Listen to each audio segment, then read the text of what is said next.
오늘 아침 함께 묵상하실 하나님의 말씀은 에스라 10장 18절에서 44절입니다. 제사장의 무리 중에 이방 여인을 아내로 맞이한 자는 예수와 자손 중 요사닥의 아들과 그의 형제 마아세야와 엘리에셀과 야릿과 그달랴라. 그들이 다 손을 잡아 맹세하여 그들의 아내를 내보내기로 하고 또 그 죄로 말미암아 숫양 한 마리를 속건제로 드렸으며 또 인멜 자손 중에서는 하나니와 스바랴요 하림 자손 중에서는 마아세야와 엘리야와 스마야와 여히엘과 오시야요 바스올 자손 중에서는 엘류에네와 마아세야와 이스마엘과 느다넬과 요사박과 엘라사였더라. 레위 사람 중에서는 요사박과 시므이와 클랴야라 하는 글리다와 부다히야와 유다와 엘리에셀이었더라. 노래하는 자 중에서는 엘리야시비요 문지기 중에서는 살룸과 델렘과 우리였더라. 이스라엘 중에서는 바로스 자손 중에서는 라마와 이시야와 말기야와 미야민과 엘르아살과 말기야와 분하야요 엘람 자손 중에서는 mat냐와 스가랴와 여히엘과 압디와 여레목과 엘리야요 삿두 자손 중에서는 엘유에네와 엘리아십과 mat냐와 여레목과 사박과 아시사요 베베 자손 중에서는 여호하난과 하나냐와 삽베와 아들레요 바니 자손 중에서는 무술람과 말룩과 아다야와 야sup과 스알과 여레못이요 바합 모압 자손 중에서는 안나와 그랄과 브니야와 마아세야와 mat냐와 부살렐과 빈누이와 므낫세요 하림 자손 중에서는 엘르에셀과 이시야와 말기야와 스마야와 시므온과 베냐민과 말룩과 스마랴요 하숨 자손 중에서는 mat드네와 mat다다와 사박과 엘리벨렉과 여레메와 므낫세와 시므이요 바니 자손 중에서는 마아데와 아무람과 우엘과 분하야와 베드야와 글루히와 와냐와 무레목과 에랴십과 mat냐와 mat드네와 여아수와 바니와 빈누이와 시므이와 셀레메아와 나단과 아다야와 막나드베와 사세와 사레와 아사렐과 셀라마와 스마랴와 살룸과 아마랴와 요셉이요 느보 자손 중에서는 여이엘과 mat디디야와 사박과 스비네와 잇도와 요엘과 분야야더라. 이상은 모두 이방 여인을 아내로 맞이한 자라. 그 중에는 자녀를 낳은 여인도 있었더라. 아멘. 에스라의 개인 회개 기도로 시작된 신앙 개혁 운동은 특별히 이방 여인과의 결혼 문제에 대해서 강력하게 대처하기로 뜻을 모았고요. 이 일을 진행하기 위해서 위원회가 결성되고 3개월 동안 이방 여인과 결혼한 사람들을 조사해서 나온 명단이 18절부터 나오고 있습니다. 에스라와 유대 공동체는 이 문제가 신앙 회복 운동에 있어서 핵심적인 문제라고 생각했기 때문에 이방 여인을 아내로 맞이한 사람들의 명단을 정확하게 파악하고자 했던 것입니다.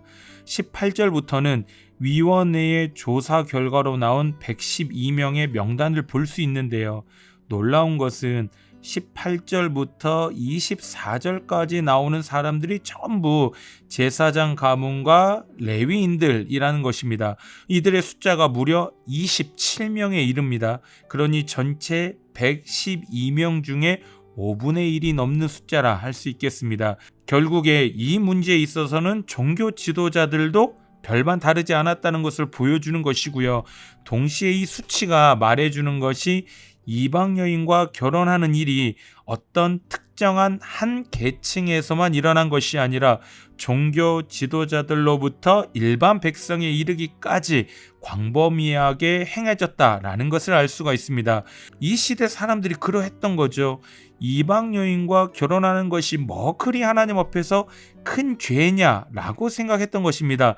제사장이 이방 여인과 결혼해도 하나님의 언약 백성인 유대인이 이방 여인과 결혼해도 전혀 놀랄 만한 일이 아닌 시대, 그런 시대가 바로 이 시대였다라는 것입니다.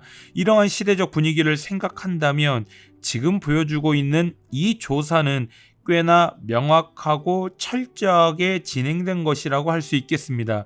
18절을 보시면 본문에는 단순히 제사장 가문 중에서 라고 나와 있지만 실제로 이들은 대제사장 가문이었습니다. 그래서 명단에 나와 있는 한 명 한 명의 이름 모두 하나님과 연관된 거룩한 뜻을 가진 이름들입니다. 그러니 조사위원회가 이 문제를 파악함에 있어 종교 지도자들이라고 해서 대단한 가문이라고 해서 유야무야 넘어간 것이 아니라 모든 가문을 철저하게 조사한 것입니다. 심지어 결과로 나온 실명을 그대로 밝히고 있고요. 오히려 종교 지도자들의 명단을 가장 앞쪽에 배치함으로 그들의 잘못을 더 분명하게 드러내고 있는 것을 볼 수가 있습니다. 결국에 이런 조사 발표를 통해서 말하고자 하는 거죠. 지금 우리 민족의 신앙이 큰 위기에 봉착해 있다라는 것을 명명백백하게 드러내고 있는 것입니다. 지금 에스라나 유대 공동체는 말로만 우리 회개하자라고, 우리 다시 회복하자라고 입으로만 개혁을 일으킨 것이 아니라 어떻게 하고 있는 거지요? 함께 마음을 모으고요. 실제로 위원회를 결성하고 철저하게 조사하고 거기 나온 결과를 투명하게 공개함으로 믿음의 역사와 회복을 일으키고 있는 것입니다. 말로만 그친 운동이 아니라 믿음의 행함으로 나아간 회복의 역사였다라는 것이죠. 이러한 철저한 행함이 있었기에 이 공동체는 다시 믿음의 정체성을 회복하는 새로운 은혜의 역사를 시작할 수 있었다라는 것입니다. 저는 신앙생활함에 있어서 이 점이 매우 중요하다라고 생각합니다. 누구든지 은혜 받지 않습니까? 은혜 받고 내가 오늘 은혜 받았다고 말씀을 통해서, 예배를 통해서, 찬양을 통해서, 기도를 통해서 내가 은혜 받았다고 하나님께서 나에게 이렇게 말씀하시더라고. 하나님이 원하시는 삶이 이런 삶이구나라는 것이 깨달아졌다라고 그렇게 많은 말들을 할 수가 있습니다. 그런데 정말 중요한 것은 무엇일까요? 그 결단이, 그 고백이 행함으로까지 이어지느냐라는 것입니다. 내가 깨닫고 붙잡은 말씀대로 내 삶을 실제로 변화시키며 살아가느냐 아니냐라는 것입니다. 단순히 입술에서 그치고 마는 결단은 아무런 믿음의 역사를 일으키지 못합니다. 그래서 말씀하지 않습니까? 영혼 없는 몸이 죽은 것 같이 행함이 없는 믿음은 어떤 믿음이라고요? 죽은 믿음이다 라고 말입니다. 몸이 있는 거죠. 몸이 있는데 영혼이 없다면 그 몸이 무엇을 할 수 있겠습니까? 행함이 없는 믿음이 바로 이와 같다는 거죠. 분명히 믿음이 있어요. 믿음은 역사하는 힘이 있지 않습니까? 그런데 그 대단한 믿음을 가지고 있어도 행함이 없으면 그 믿음을 통해선 아무런 역사도 일어나지 않는다라는 것입니다. 하나님의 뜻과 은혜가 깨달아질 때 단순히 입술의 말로 마음의 결단으로 끝나는 것이 아니라 귀한 믿음의 행함으로 나아가셔서 에스라를 통해서 일으키셨던 믿음의 회복의 역사를 실제로 체험하며 살아가시는 우리 성도님들의 행함의 삶이 되시기를 주님의 이름으로 간절히 소망합니다. 우리 다음으로 생각해 볼 만한 부분이 있다면 에스라는 왜 이렇게 이방 여인과의 결혼에 대해서 강경한 입장을 취하고 있느냐라는 것입니다. 앞에서도 잠시 언급했듯이 이 시대 대부분의 사람들은 이거 크게 죄로 여기지 않았던 겁니다. 이게 뭐 어때서 그럴 수 있지, 사랑하는 게 무슨 죄야 막 이러면서 그냥 이방 여인과 쉽게 결혼했더라라는 겁니다. 그런데 에스라는 아니었던 거죠. 에스라는 이거 하나님 앞에 죄라고 판단했고 개혁을 일으킨 것이라는 것입니다. 그렇다면 에스라는 어떤 말씀을 근거로 이러한 행동을 취했냐라는 것이죠. 이것과 연관된 많은 말씀들이 있겠지만 아마도 신명기 7장 1절에서 5절까지의 말씀이 핵심일 것 같습니다. 이 신명기 7장에서 말씀하시기를 가나안 땅에 들어가면 가나안의 7 족속과는 언약도 맺지 말고 반드시 진멸하라고 그렇게 말씀하시며 분명하게 결혼하지 말라라고 말하고 있습니다. 열왕기상 11장 1절에서도 솔로몬 왕이 바로의 딸 외에 이방의 많은 여인을 사랑하였으니 곧 모압과 암몬과 에돔과 시돈과 헷 여인이라고 말씀하며 이어지는 2절에서는 여호와께서 일찍이 이 백성들과 결혼하지 말라고 했는데 대체 솔로몬은 왜 하나님의 말씀을 거역해서 이러한 죄를 범하냐라고 그렇게 성경이 이방 여인과 결혼한 솔로몬에 대해서 규탄하고 책망하더라라는 것입니다. 결국엔 에스라는 지금 하나님 말씀에 근거해서 이러한 개혁 운동을 일으켰다라는 것입니다. 그렇다면 하나님께서는 왜 이렇게 이방 여인과의 결혼을 싫어하셨던 걸까요? 다시 신명기 7장 4절과 열왕기상 11장 2절의 말씀을 보시면 분명하게 말씀하고 있습니다. 이방 여인과의 결혼으로 인하여 여호와를 떠나게 되고 다른 신들을 섬기게 되기 때문에 하나님이 싫어하신다라는 겁니다. 솔로몬이 대표적인 예가 되겠지요. 처음은 심히 창대했습니다. 하나님 앞에 정말 겸손하고 오직 하나님의 말씀대로 정치했던 왕, 그래서 하나님이 지혜도 주시고 나라를 창대하게 하셨던 왕, 그 왕이 솔로몬인데 마지막에 어떻게 되죠? 미약하지 않습니까? 너무 미약해요. 처음은 심히 창대하였으나 마지막이 심히 미약함으로 끝난 사람, 그게 솔로몬인데 그 미약함의 결과를 낳게 된 결정적인 이유가 바로 이방 여인과의 결혼으로 인한 그 우상 숭배로 인한 결과다라는 것입니다. 결국에 지금 에스라가 진행하고 있는 이 개혁의 핵심은 무조건 이혼해라, 가정 다 파괴시켜라 가 아닌 겁니다.